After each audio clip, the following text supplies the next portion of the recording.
ખેડૂત મિત્ર ઓળખાણ આપવાની જરૂર નથી. હવે મેં ઓલી કોપી નાખી હતી. હા, નાખી ઈ તો મને ખબર જ હોય. સાંભળો કે હમ. લેન્ડ ગ્રેબિંગની ફરિયાદને પાત્ર થતો નથી. સેઢાપાડા નિશાની જોઈ લીધી ને વર્ષો જૂની છે એમ કહી દીધી. બરોબર છે? હમ.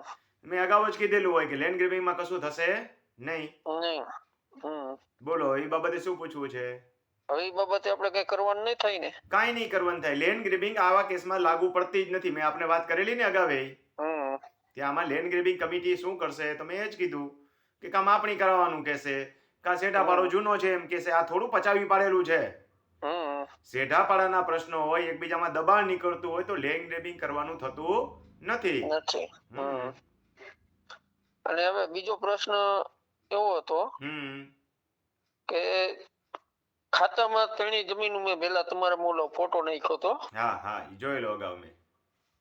એમાં છે અત્યારે પરિસ્થિતિ એવી કે એક ભાઈએ જગ્યા વેચી નાખી અને અત્યારે ઈ ભાઈએ થાંભલા બીજાનામાં ખોડી નાખ્યા છે, માપ હરખું કરી. બીજાની બાજુવાળાની જમીનમાં, મતલબ તમારી જમીન કે ભાઈની જે જમીન હોય એમાં?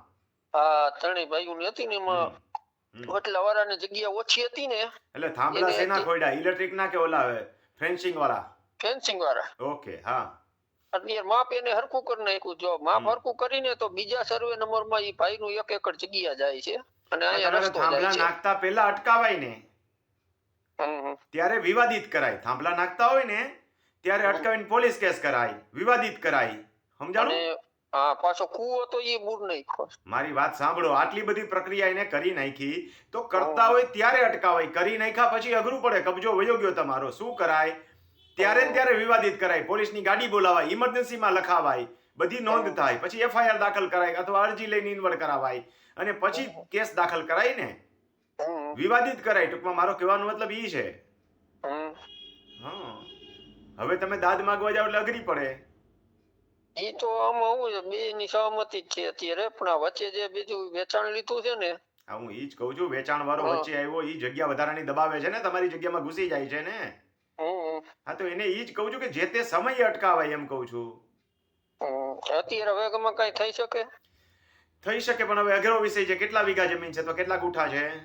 હું હંમેશા પ્રેક્ટિકલ થઈને માર્ગદર્શન આપતો હોઉં છું.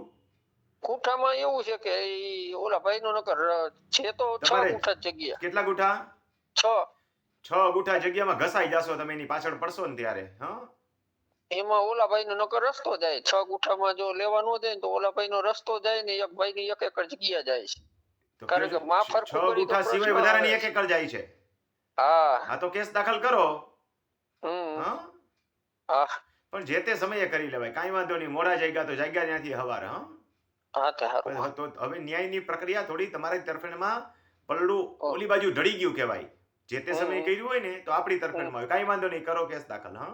હા, બરાબર. ખેડૂત મિત્રો, કોઈ પણ બીના જ્યારે બને ત્યારે ને ત્યારે એક્શન લો તો તમારી ફેવરમાં નિર્ણય આવશે. જ્યારે બની જાય, એના કબજામાં આવી જાય. આપણે છોકરાઓ જેવું છે. છોકરાઓ જેમ ચોકલેટ પહેલા દેવાય જ નહીં. દીધા પછી પાછી લ્યો એટલે મોટો ખજીયો થાય. ન ખબર પડતી હોય તો ઘરમાં એક છોકરાને કે પાડોશી છોકરાને ચોકલેટ દઈ દેજો. મોટી લઈ જાજો. આ રૂપિયાવાળી ન લઈ જાય તો છોકરો ફેંકી દેશે.